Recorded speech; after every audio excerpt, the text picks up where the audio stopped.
Bonjour, je vais vous parler on va changer un petit peu d'accent. On va parler d'une étude méthodologique qui permet de cartographier des zones sources pour la pollution diffuse des eaux de surface par ruissellement des pesticides. Et on va le faire pour le bassin de la Soufel, dont M. Bigorre vient de parler, qui a de gros problèmes de qualité d'eau. Donc d'abord un petit peu le contexte et les objectifs de l'étude. Le bassin de la Soufel se trouve dans le Bas-Rhin. C'est un bassin qui est plus de 100 km², donc c'est une surface considérable, et qui a comme particularité de ne pas avoir sa source dans les Vosges. Donc il y a des débits relativement faibles et peu de dilution, et en plus, ce bassin qu'on voit ici a donc une qualité jugée mauvaise à médiocre. Ça, c'est ici ce que vous voyez, c'est des analyses qui ont été faites en 2012. Les publications ont été faites en 2012.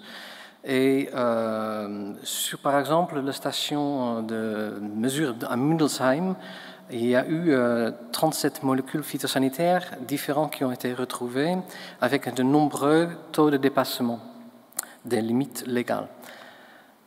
Pourquoi ce problème-là?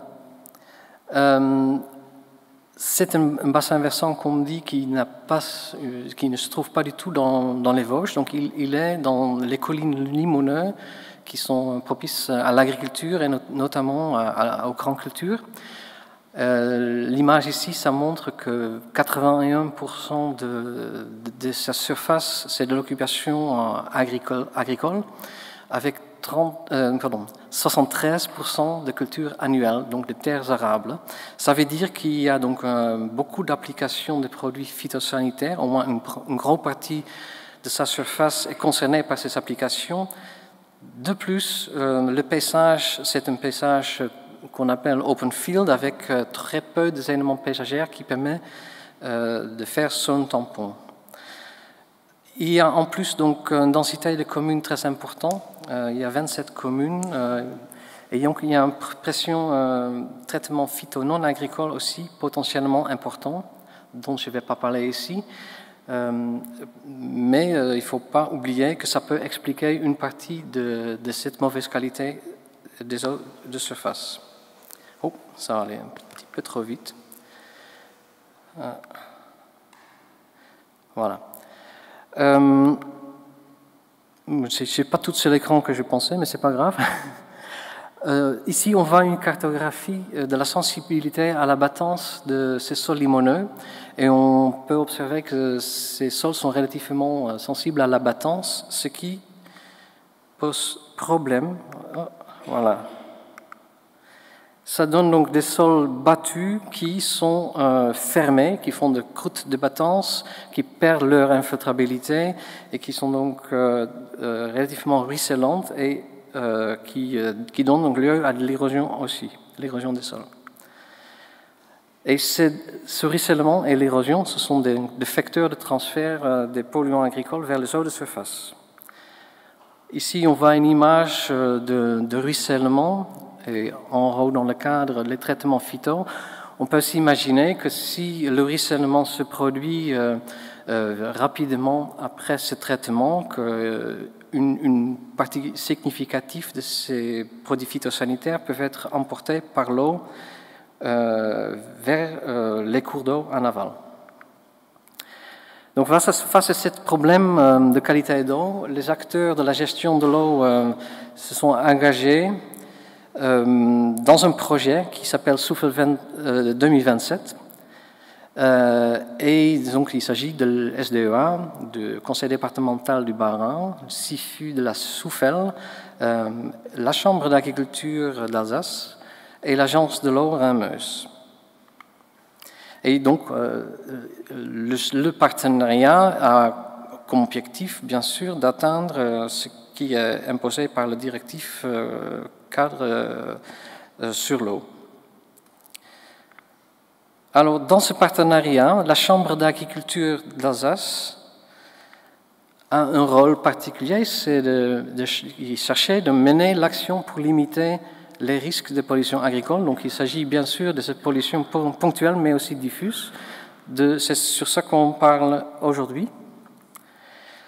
Et vu de la grande surface du bassin versant, il est nécessité de cibler prioritairement les sources de ces pollutions, donc de bien choisir les terres, les portions de terres agricoles qui contribuent le plus à cette pollution des eaux de surface.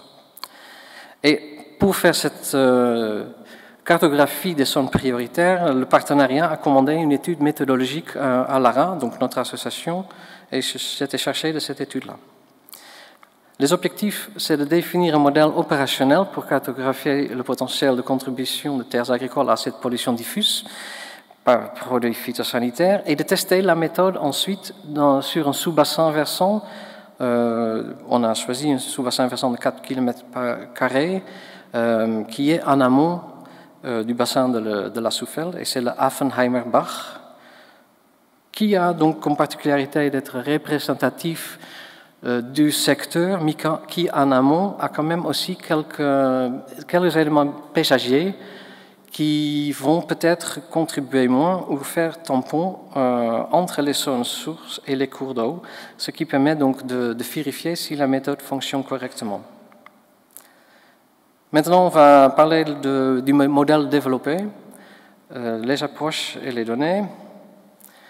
Donc, quand on cherche à faire un modèle de ce type-là, il faut penser aux dynamiques de 3 fonctions. D'abord, les applications et par la suite la disponibilité de substances actives sur chaque parcelle ou sur chaque endroit. Ensuite, la dynamique de ruissellement sur la parcelle qui va donc mobiliser et transporter ce qui est disponible pour une partie vers l'avant. Et ensuite, il y a tout le chemin d'eau à apprécier jusqu'au réseau hydrographique. Donc la connectivité au réseau. Pour décrire ces 3 dynamiques, on a choisi un pas de temps qui est de 10 jours, donc une décade. Et l'objectif de la méthode, ce n'est pas de prendre en compte des pratiques d'application réelles, mais de pouvoir comparer des scénarios, des stratégies. Donc on ne va pas utiliser ce qu'on fait pour mettre le doigt sur une parcelle, voilà, c'est pas bien ce que vous avez fait, il faut faire autrement. Parce qu'une année prochaine, il peut faire autrement.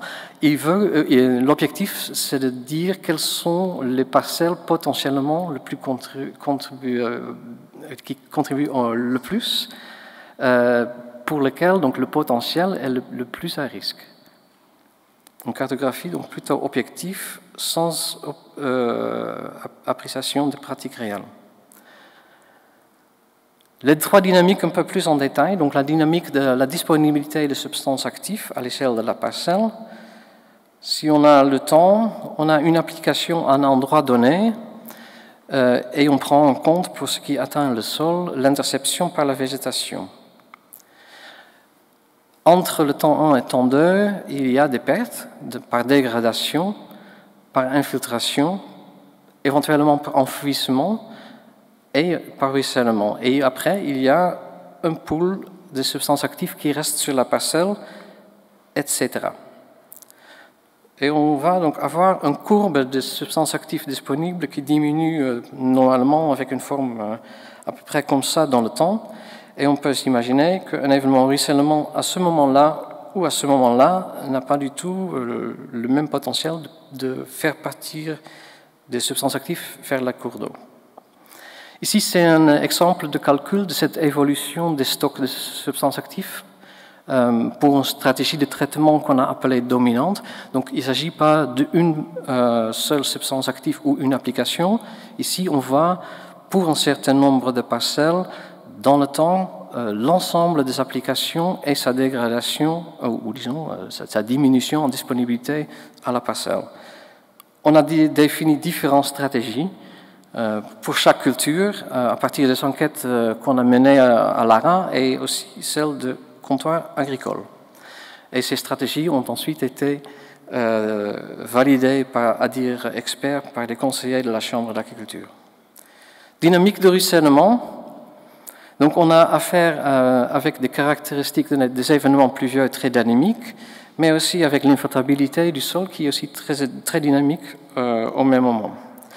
Donc il faut croiser cela. Ce dernier, infiltrabilité du sol, prend en compte une multitude de facteurs, les sols, état humique, le travail du sol, la couverture par la culture, éventuellement par des résidus de culture s'il y a un non-labour, et puis l'évolution des états de surface suite aux pluies précédentes, et ensuite encore la teneur en eau. Donc il y a beaucoup de facteurs qui comptent.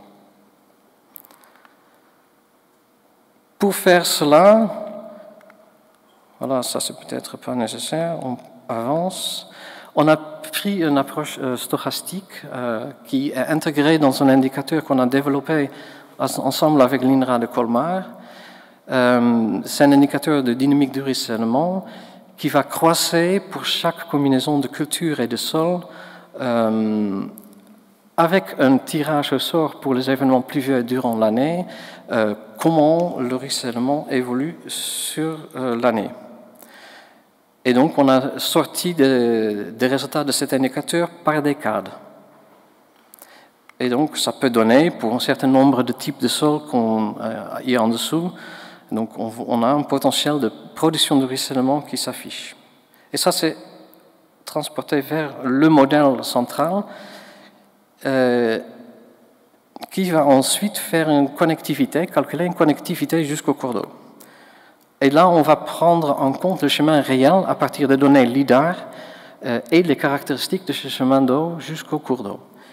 Et on fait une hypothèse qui est que la partie des substances actives qui sont transférées au cours d'eau est fonction du temps de transfert, et on utilise pour cela une distance équivalente qui est une distance réelle fois une friction, et la friction dépend des pentes, les résistances hydrauliques liées aux couvertures végétales, la rugosité de la surface et la disponibilité de ruissellement.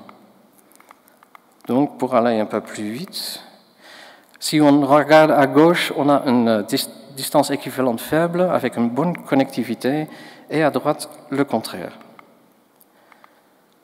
Voilà quelques exemples. Donc, on a des cartes de connectivité pour tous les décades, pour le bassin versant. Ici, 2 décades, mi-janvier, on voit que proche du cours d'eau, on a une forte connectivité, mais il y a aussi le réseau des chemins qui s'affichent en forte connectivité et la zone urbaine en janvier. En mai, avec la période à risque de ruissellement plus forte, la connectivité est généralement plus élevée. Le résumé des concepts, c'est qu'on va prendre en compte les applications et on prend en compte la couverture végétale. On va calculer des pertes déjà mentionnées. On calcule une partie qui est de substances actives qui est mobilisable en dessous ou associée au sédiment. Et ensuite, on va calculer la mobilisation et la connectivité au réseau hydrographique. Voilà quelques exemples pour finir. Ici, pour quelques parcelles, mais on a ça pour toutes les parcelles, les sorties des substances actives vers les cours d'eau de chaque parcelle, d'abord en dessous et en dessous, donc associé au sédiment. Pour chaque parcelle, on a ces quantités, on peut les trier et on peut faire une carte des parcelles prioritaires, donc ceux qui contribuent le plus. Je vais faire en figure ici, qui permet de dire, voilà, si on veut prendre les 20% des parcelles du bassin versant le plus contributif, on a accès aux parcelles qu'il faut traiter en premier. Et on peut les afficher dans des cartes.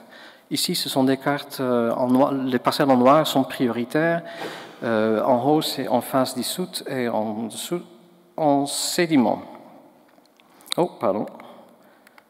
Les conclusions. Donc, on a un modèle qui s'appelle Phytotrec, qui est opérationnel, qui fonctionne. Il permet, ce n'est pas encore fait, de comparer les différents scénarios, des stratégies de traitement, des itinéraires techniques et de l'aménagement du paysage, par exemple pour intégrer de l'hydraulique douce ou des zones tampons.